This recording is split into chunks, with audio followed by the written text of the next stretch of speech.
You are listening to a MetalExpressRadio.com interview. Enjoy.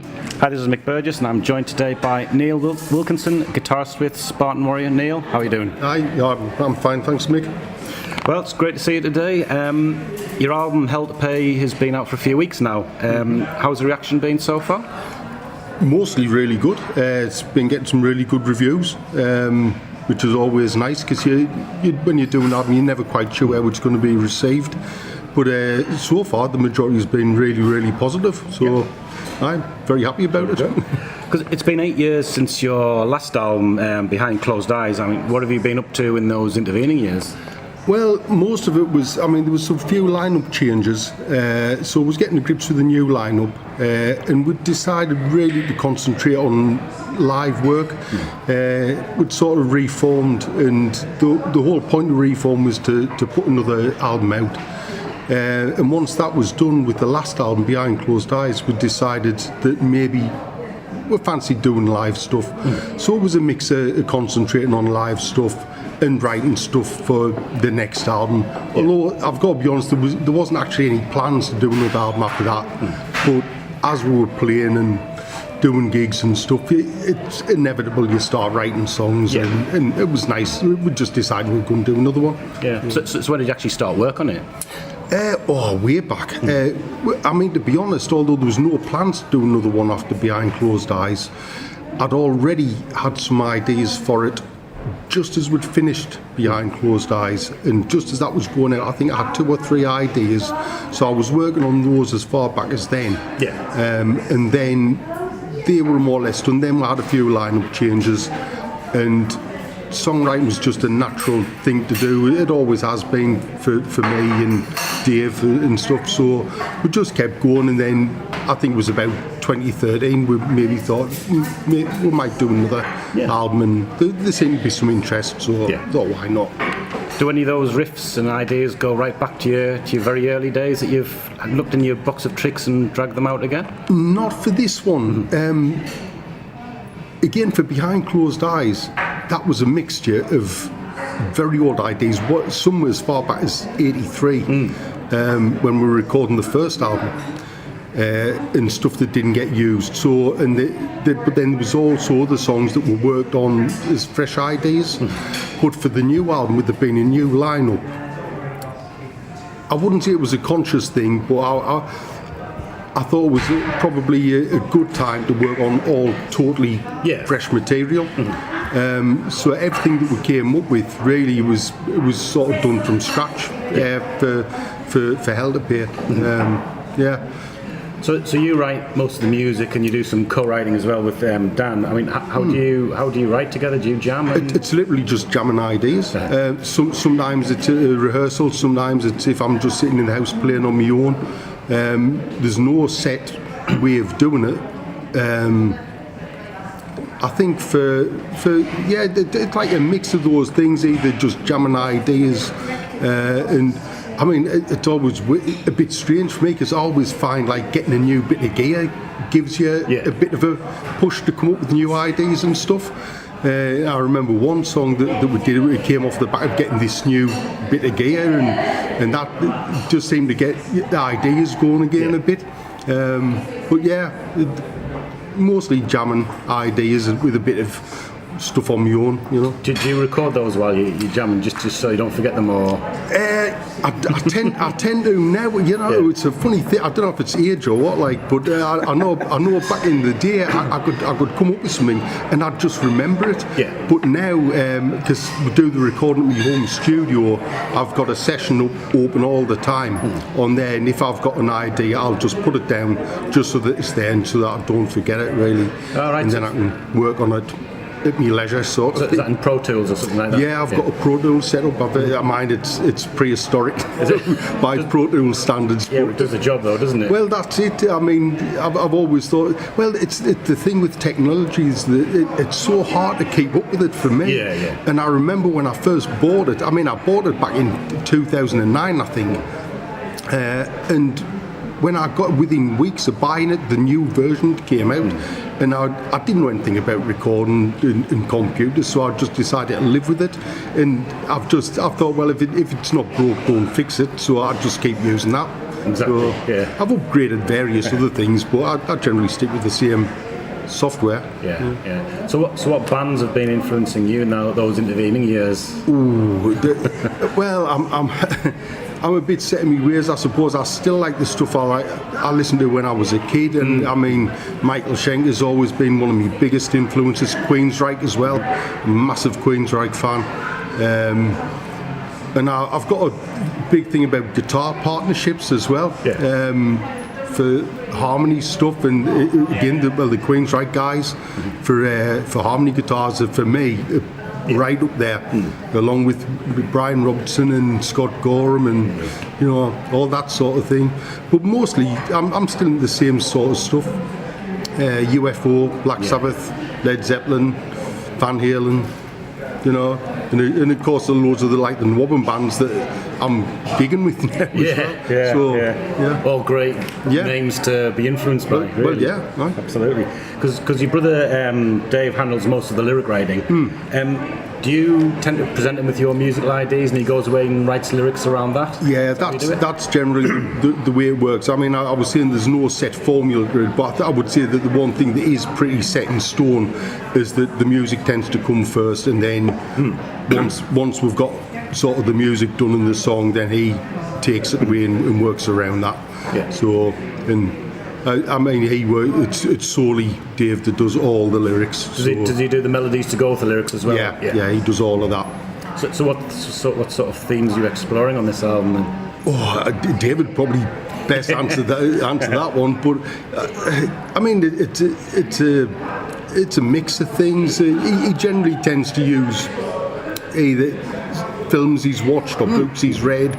I mean, or some stuff. I mean, one title I think of the new Covered in Lust just came off something Charlie said when we were on the ferry travelling to Belgium for a gig. We were talking about another song, and Charlie said, "Oh, this riff's covered in lust." And we just thought to kind of title for a song, that, and where you ended up using that. But I think Dave took a more direct approach for that one. So how many songs did you write during the sessions for the album? For this album, literally just the 10, because we wrote them as we went. And like I say, I decided that I wanted it all to be new songs, so the target was to get just the 10 songs done for the album, do it, record it, and get it out. So we're now in the position where we're thinking about maybe doing another. So, but again, I'm starting completely from scratch again. And we'll do it. There's a few ideas there to work on. So I always think 10 songs is a nice direct number. It's like the old albums in the olden days, 5 songs aside, no messing. Sometimes you get albums that are 80 minutes long, and you just think, you could cut off 5 songs off that. Yeah, I mean, again, I suppose it's me being a bit old school. I tend to think that way as well. When I was a kid, you got an album with 10 songs on it, 5 on each side, exactly what you were saying. And that's something that sort of stuck with me. It's and I think I've got a few albums in the house, CDs, and that where they've got like 15 or 18 songs on, and to me it's like sometimes a bit too much. I prefer it to be short and sweet, really. More direct. I mean, as far as your solo goes, you've got 2 guitarists in the band. How do you divvy up the solos between you? Again, there's no set formula really. And we're pretty open about things. There's no egos. So if somebody does something and it works for the song, then that person does the solo for that song. If I feel as though I do it better, I'll do it. If I feel Dan does it better, Dan does it. It's that simple, really. So there's no 5 solos for you, 5 solos for me, even though your 5th solo's rubbish? No, nothing. So you could get all 10 or none? But I mean, that's a possibility. So how long did you spend on recording the album? Now, again, that took a long time. Because again, I'm not that technically minded. And I wanted this one to be a big improvement on the last album, so there was a bit of upgrading to do for gear. And again, because we recorded it as we went and as we wrote songs, and people have got lives as well. And I know Dan and Charlie have both got other projects. So all those things working around people's lives, next thing you know, it's taken longer than you'd hoped it would have done. But like I say, I mean, for me, that's the whole point. These days, I like to take my time with it and try and do the best job I can, really. I suppose we've already mentioned on the differences of the recording process from when you did the earlier albums. Now it's Pro Tools. Back in the day, you would have been in a studio. I mean, where did you record those original albums? We recorded the first album and the second one at Guardian in me and Durham. Did both of those there, and then for Behind Closed Eyes we did it at my place, and then Hell to Pay we did it at my place. It's a lot different. Terry Gavigan. I haven't seen him since it'd be 1984. It's not there anymore, I don't think so. No, because it used to be a block of 3 terraced houses, and the studio was in the middle. So you've produced the record. Did you ever consider? Would you have liked to have used an outside producer, or did circumstances dictate otherwise? A bit of both, I would say. I mean, from my point of view, I would like to work with a producer. Mostly because it takes a lot of. It's a hard thing to do, to write your own stuff and produce it and play on it and mix it, and sometimes you can't see the wood for the trees when you do that. And again, I would say that's another thing that sort of held things up, because you're always wondering, at least for me, I'm always wondering, could I have done that better?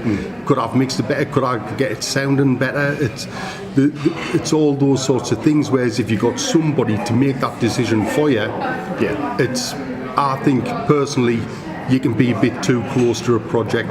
But like with a lot of bands these days, it's down to cost and money, and if we do it at my place, the pressure's off to a certain extent, and we've got unlimited recording, not working against the clock. So who would you get if money was no object? I would have really liked to have gone with Chris Tangarides. Sadly no longer with us. I mean, that was always one of the things that I really fancy doing, and I know when we first started talking about doing another album, that's who I wanted to go to. And it was, of course, we started talking about, how can we fund it and all that, and we just couldn't afford to do it that way. So you could have asked though, couldn't you? Well, you never know. You might just say, I'll do it and see what happens. You never know. But unfortunately, he's sadly not with us anymore. That's right. The artwork, it's pretty striking artwork. That, I mean, who did that?